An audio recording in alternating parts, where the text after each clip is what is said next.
Hey, it's John. Welcome back to the show. Welcome back to the latest edition of the Live Cut. The premise of this series is to talk about live albums that don't get enough love or recognition. But before we discuss the albums today, let me introduce you to my distinguished guest. You no doubt know him from his work on the Contrarians, as well as his work on Grant's Rock Warehouse, Ashley Geisler. Welcome to the show. Thanks, John. Thank you for having me on today. You're very welcome.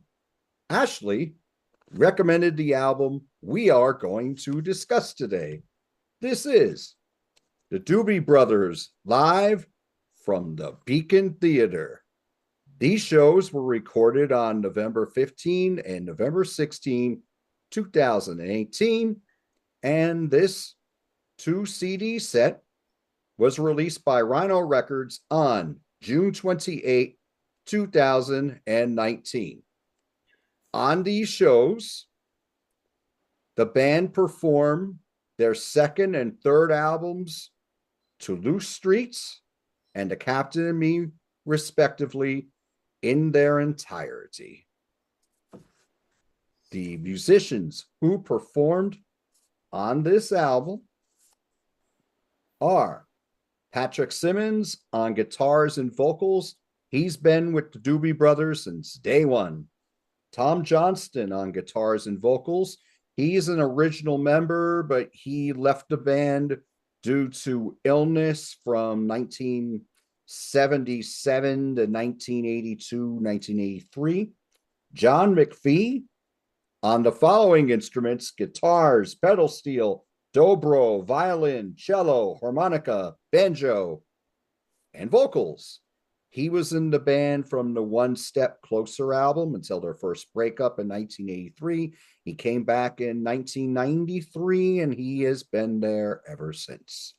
The other musicians who played on this album: Bill Payne on keyboards and vocals. Bill Payne has been the keyboardist for Little Feat since 1969, and he played on several of the tracks of the studio albums, the studio tracks for the live album we're going to discuss today. Mark Russo on saxophone, Ed Toth on drums, John Cohen on bass and vocals, Mark Quinones on percussion and vocals. You may know him from his work with the Allman Brothers Band, as well as the Greg Allman Band, Roger Rosenberg on saxophone, and Michael Leonhardt on trumpets. Ashley, please tell our viewers one of the reasons you want to discuss this album today. Okay. Reason why I suggested this album for today is because this was the first time I ever saw the Doobie Brothers. I saw this tour. I was there on the 15th at the Beacon Theatre, and I was in the States at the time, and I was over there celebrating my 50th birthday. Excellent. Yes. And it wasn't planned. It's just they happened to be on it at the time. And I thought, well, we could do that. We'll go and see a minute. It snowed that night and all the public transport was out. Oh. So we got the subway there, but getting home was another thing. We more or less had to walk all the way back from there to our motel, which was probably about, I don't know, at least an hour away. Oh boy. Yes, it was in New York City too.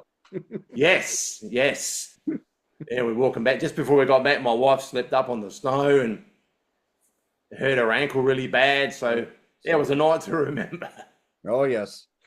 It sounds like that. Now, was that your first time in the United States? Yes, that was 2018. Yes, I saw 9 cities over there at the time, and yeah, loved every moment of it. Awesome. Have you been back to the States since then? No, unfortunately, okay. No. Very much would like to.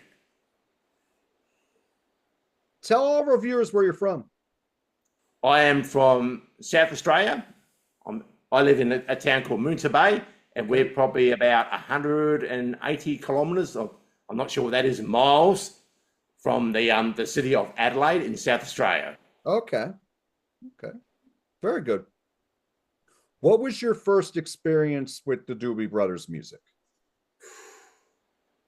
Probably at a youngster's age, probably around the mid-70s. Okay. because I was aware of the Stampede album and was it Once Vices Were Vices? Those albums were, I think that's what it's titled. Those albums were now big. habits. Yes. Yeah, that's the one. Sorry. Yeah, sorry for that. Those albums were big in Australia, very big in Australia. And a lot of hits from those albums. And the Listen to the Music compilation was also a big album. And I heard a lot of those early tracks go on. And then from there, the later ones like What a Fool Believes. And that came a little bit after. So yeah, I was aware of the Doobie Brothers probably from about 76 onwards. Okay. I knew them in the 70s too. I knew their songs.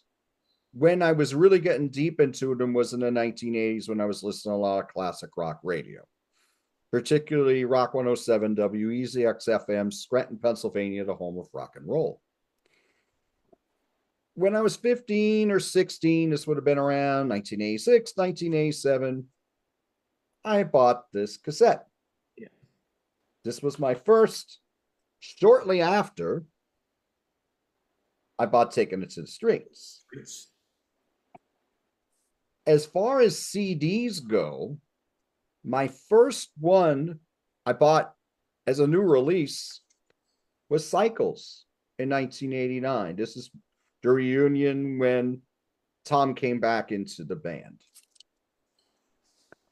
As far as the albums we're going to discuss that were part of this live album today, I own The Captain and Me, and this is probably my favorite Doobie Brothers album. As far as the Doobie Brothers music, are you a bigger fan of the Tom Johnston era, or you're a bigger fan of the Michael McDonald era? I'd probably say the Tom Johnston period. I'm more a fan of. Nothing wrong with the latter period. I like a lot of those tracks as well, but a lot of what I grew up on was the original lineup. Okay. Yeah. Me, it was Johnston forever. Now they're probably neck and neck as time's gone on and I've gotten more acquainted. And I do own Living on the Fault Line and Minute by Minute on CD as well. I've gotten more into those R&B albums, those more blue-eyed soul albums as time has gone on. But for the longest time, it was Tom Johnston for me.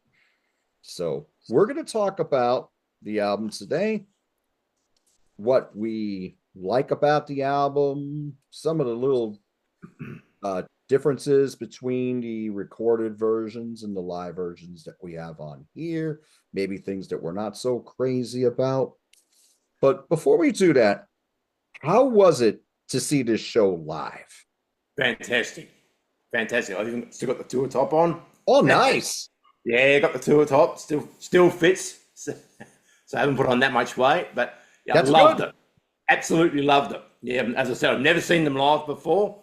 And it was special for me too, because I never heard bands play albums in their entirety before either. I've had many chances over the years to go see other bands that come to Australia to do that, but sadly I've never got there. So yeah, this was very special for me, this one. Really good. Loved it. Okay. The Doobie Brothers, do they play Australia often? Or did they? Yes, they've been here quite a few times. Quite a few times. Never got a chance to see them though, unfortunately.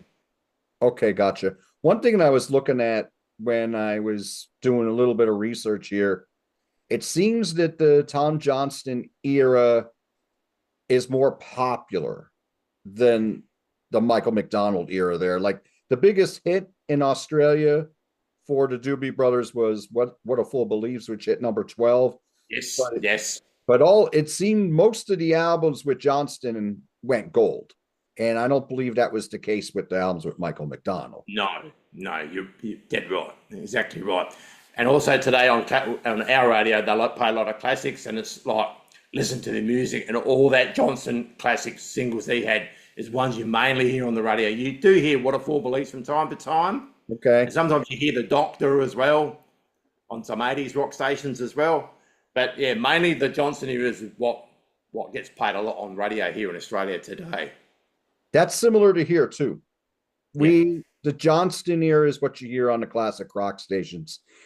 The McDonald era, you might hear it on a soft rock or an adult contemporary station, but not very often. and you never hear the Doctor anymore. You heard the Doctor heavy in 1989, a little bit in 1990, and you didn't really hear it again here, even though that's a fantastic song. Yeah, Their last top yeah, 10 here in the States, too. yeah.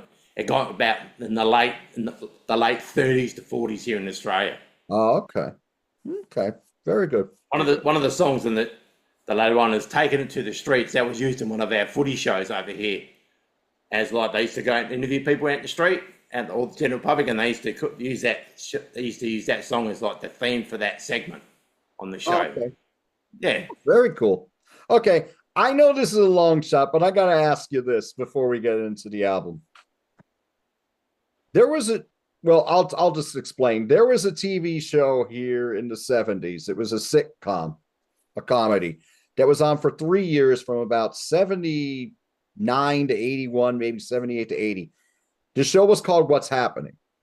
And on that show, the Doobie Brothers made a guest appearance. It was a 2-part episode.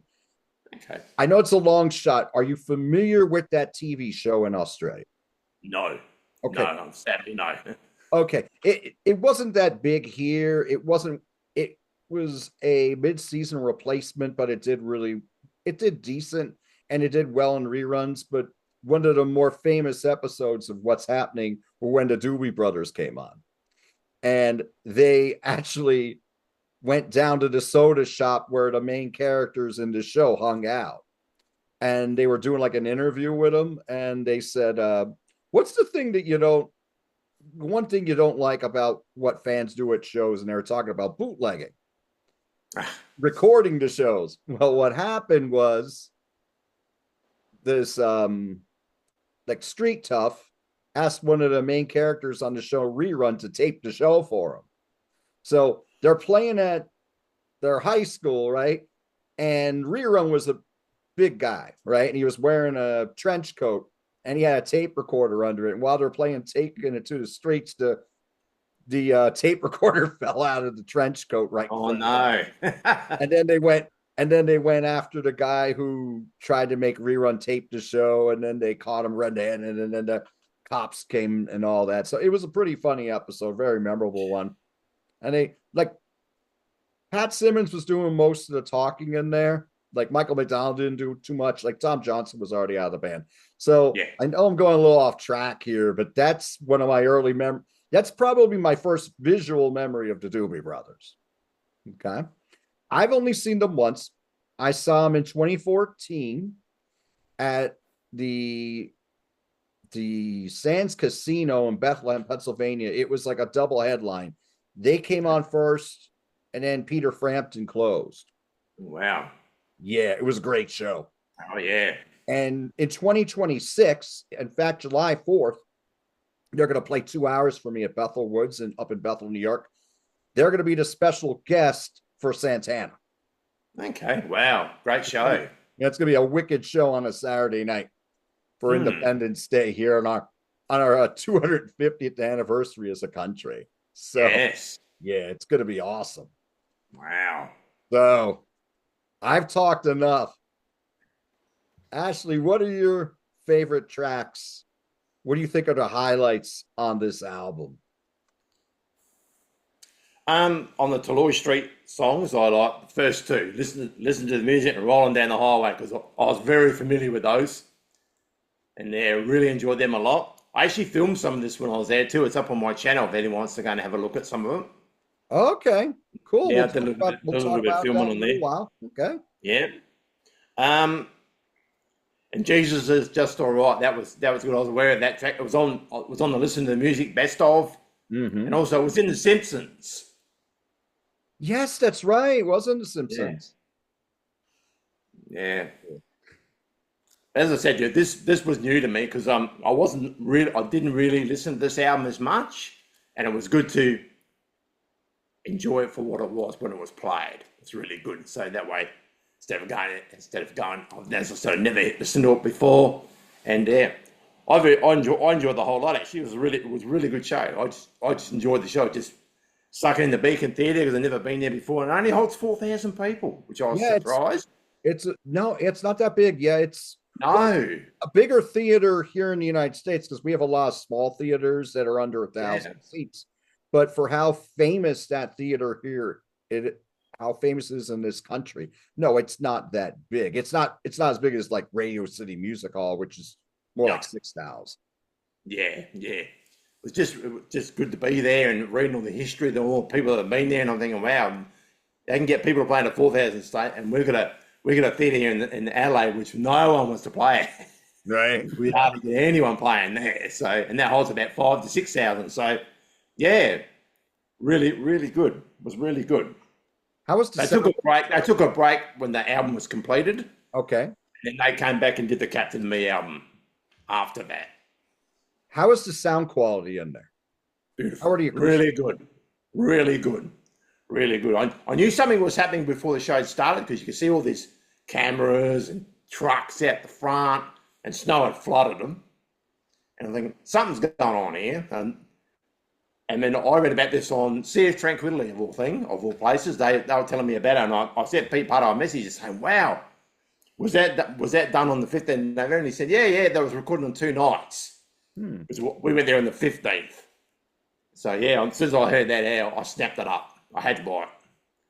Nice. Very special for me, this one. You said Toulouse Street you're not as familiar with, but Correct. okay. How would you compare the songs that you know from the album, from the studio versions to the live versions? Good. Okay. I didn't. They weren't too much that different, I thought. It was better to hear them live, I have to admit, compared to the studio. So yeah, I've actually gone back to this album a little bit now since that day. So yeah, I enjoyed them live. I have to admit, they couldn't fault them at all this night. Just couldn't fault them. Absolutely. I will say their harmonies still are pretty strong. Oh, beautiful. Yeah, they're still pretty strong. Tom Johnston still has that same timbre in his voice. He just doesn't have that, not quite the same range. But he opens his mouth, you know it's Tom Johnston. He still sounds good.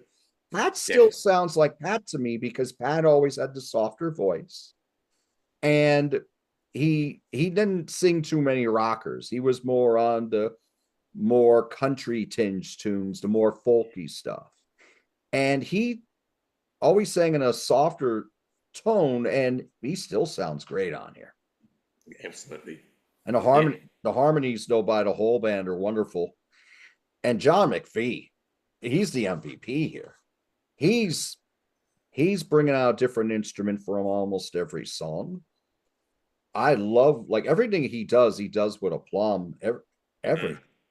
I love the version of Toulouse Street, the title song. Yes.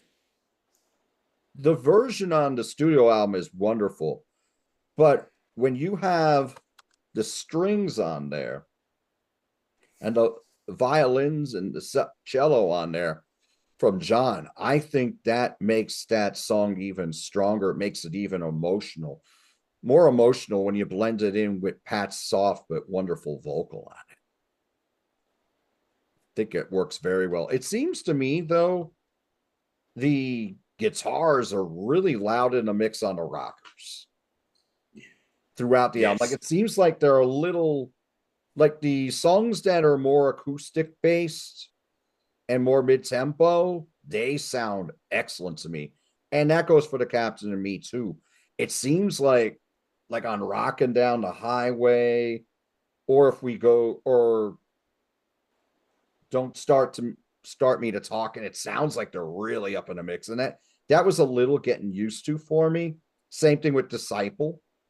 Mm-hmm. But once you get past that, these songs sound very, very strong. I love the guitar interplay on the heavier tracks on here, like Don't Start Me to Talking, which is a Sonny Boy Williamson cover, and Disciple sounds great. A lot of great dual lead guitars, like the Allman Brothers band. I definitely on this. Definitely. The drumming's really good on the album too. I thought the drumming was really good. Yeah, the drumming is excellent. Mark and Jonas with the percussion in there. I mean, they were already a 2-drum band. But Yes. when you got Mark in there, it really, really sounds good. Like Mark is, they have him listed as percussion. So I'm gathering what he's doing is some songs they got the double drums, and sometimes they have a single drum set, and Mark is playing the congas and instruments like that. As far as the first disc, I think they have the horns on here. They don't have them on too many songs. I think you really hear a lot of horns on the Captain and Me set of this collection. And I think they work very well on the Captain and Me songs. Mm-hmm. Very good. Very good indeed. No doubt about it. I like for Natural Thing and Long Train Running in particular, the horns I think work very, very, very, very well on there. But they're keeping them, they're not putting them into the rockers. They're only putting them on the songs that are really appropriate. You're not going to have them on a song like South City Midnight Lady, for example. No. I'll throw it off a bit.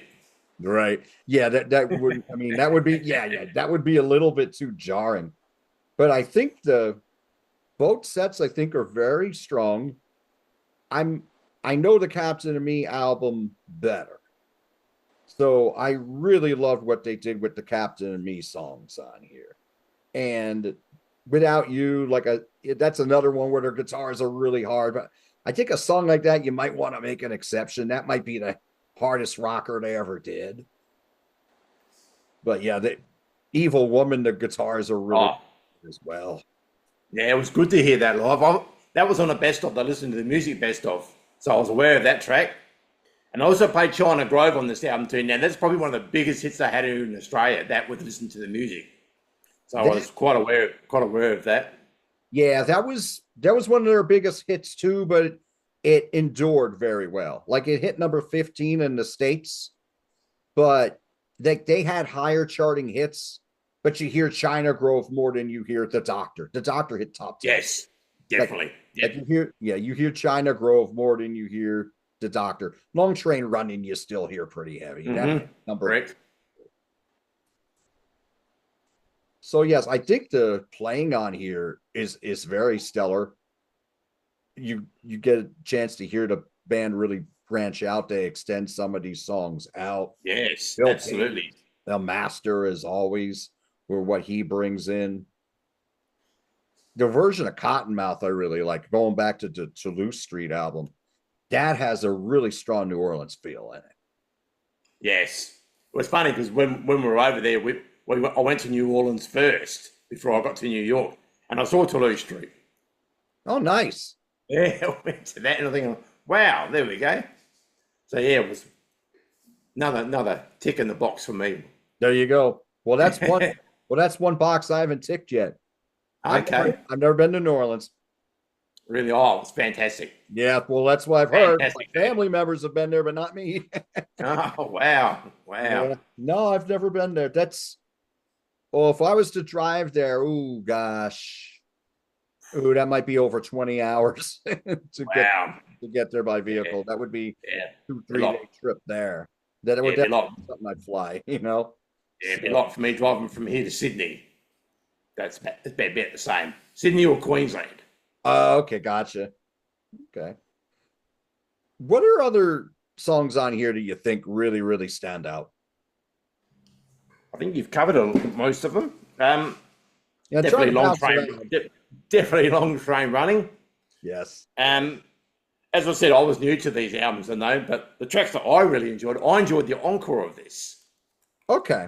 Now, let me ask you about that. What do you think of them doing a reprise of Listen to Music? What do you think about them doing it twice that night? It didn't bother me. It didn't bother me, really.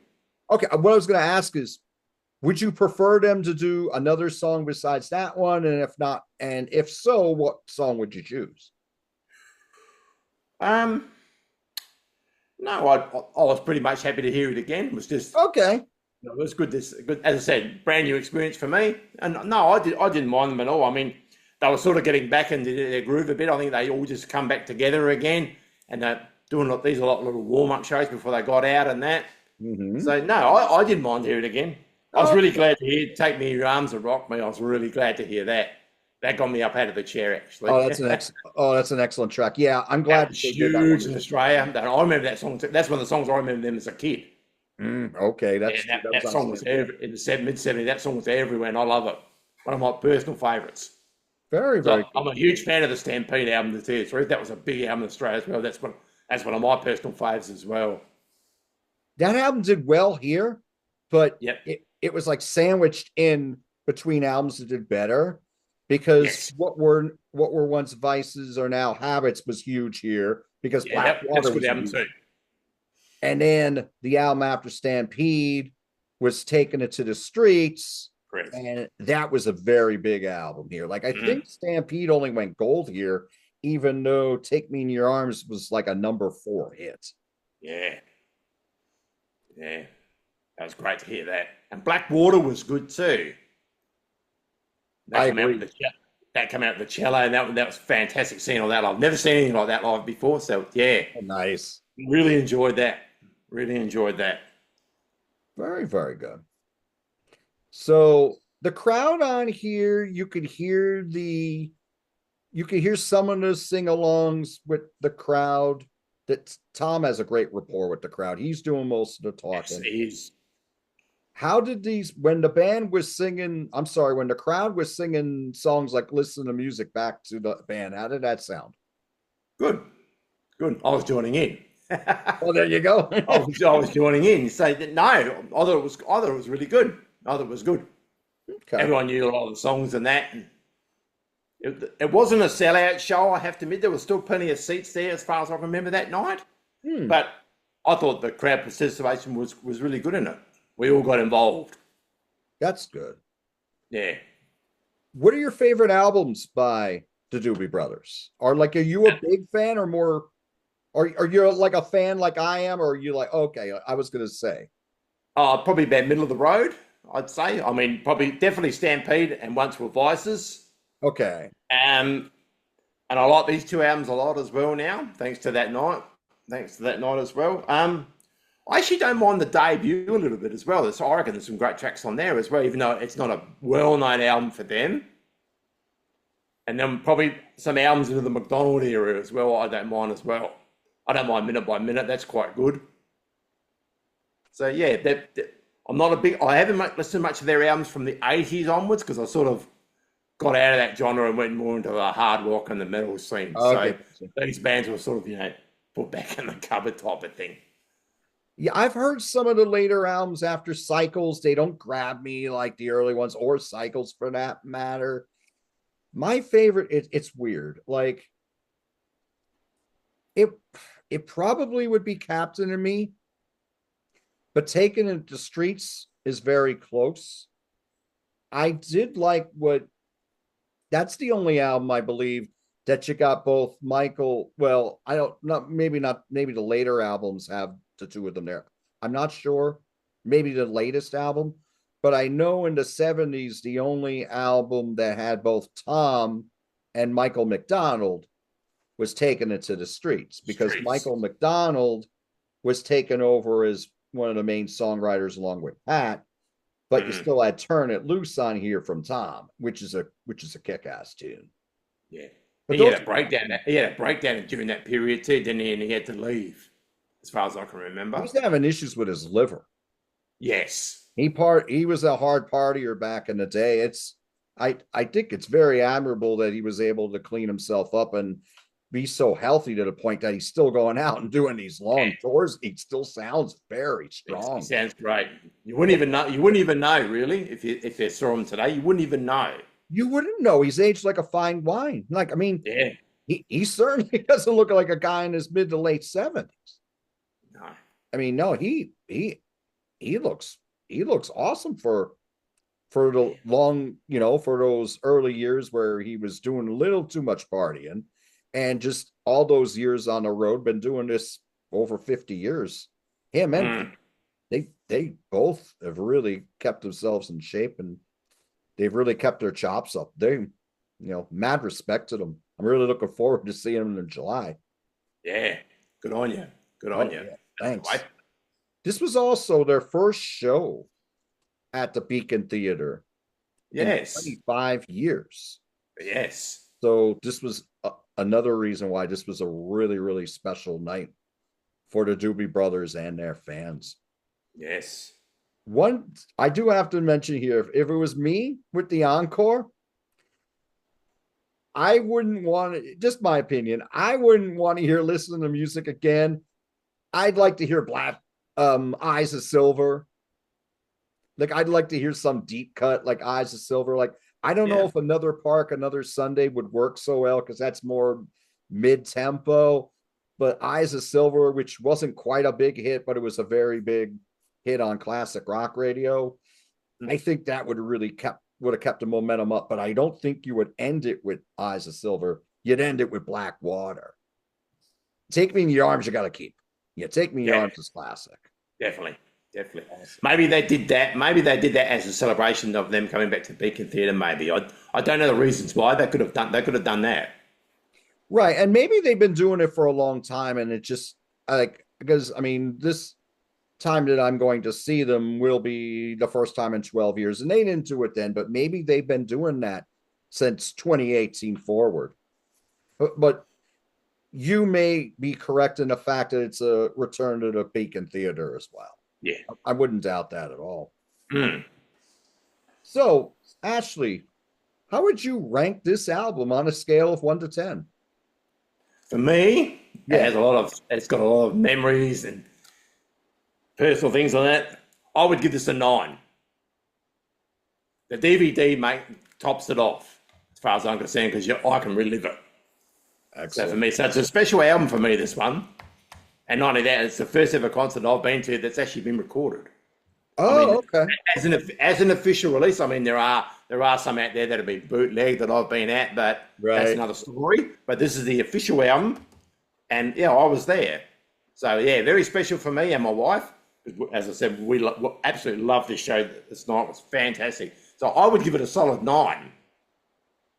Probably being a bit biased, but I'd probably go 8.5. Yeah. And I could see a 9 as well. Only reason being, maybe I wouldn't end it with listen to music. The guitars are a little loud on the harder rockin' tracks. Outside of that, I think this is a great album. I mean, and even what I'm saying here is more nitpicking, to be honest. But I would go a strong 8.5 on this, no doubt about it. I would highly recommend it to any longtime fans, certainly. Absolutely. Especially if you came in on Toulouse straight or Captain and Me. Yes. Mm-hmm. There are differences in these songs, and I think the horn section, along with John McPhee, really bring some different elements to these songs that make them stronger. So, the album we are discussing today is the Doobie Brothers live from Beacon Theater. So, to all of you out there watching, thank you so much for joining us. What do you think of the Doobie Brothers music? And what do you think of this album? Have you seen the Doobie Brothers live? Were you at the Beacon Theater? Were you at the same show that Ashley was at in November of 2018? You were there the next night. Have you seen them with the lineup that's out there now? Michael McDonald is back. Have you seen them recently? Yes. Did you see him back in the 70s when it was Tom and Pat leading the fold? What are your favorite songs, your favorite albums by the Doobie Brothers? Please let us know in the comments. Ashley, thank you so much for joining me today and talking about a live album that doesn't get enough love or recognition, the Doobie Brothers live from the Beacon Theater. Thanks, John. Thank you so much for having me on. You're very welcome, Ashley. So, what do you have going on your YouTube channel? Basically not a lot at the moment. As I said, I just mainly upload clips and stuff. I am looking to expand it a bit more and do some of my own things on there. I saw one of our local bands last night called Lonely Empire, and I did a lot of filming for them, which I've uploaded a couple of clips on there at the moment. There are some Doobie Brothers clips from this actual show on my channel as well. So yeah, suss them out. Apart from that, I'm possibly going to be on Sydney's Rock and Metal Extravaganza show tomorrow. Okay. I think so. I'll be on that one there. And on Grant's Rock Warehouse, we're doing an interview with Dave Tice from Buffalo, Aussie Hard Rock Legends Buffalo. So stay tuned for that. And at the moment, that is it at the moment for me. Okay, very good. And tell everyone the name of your YouTube channel. My YouTube channel is Ash's Concerts and Video Showroom. Okay. Very, very good. And I will have the link to Ashley's show in the description below here on the YouTube video. Thank you all so much for joining us today. Do what you love, and we'll talk to you soon. Bye-bye, everyone.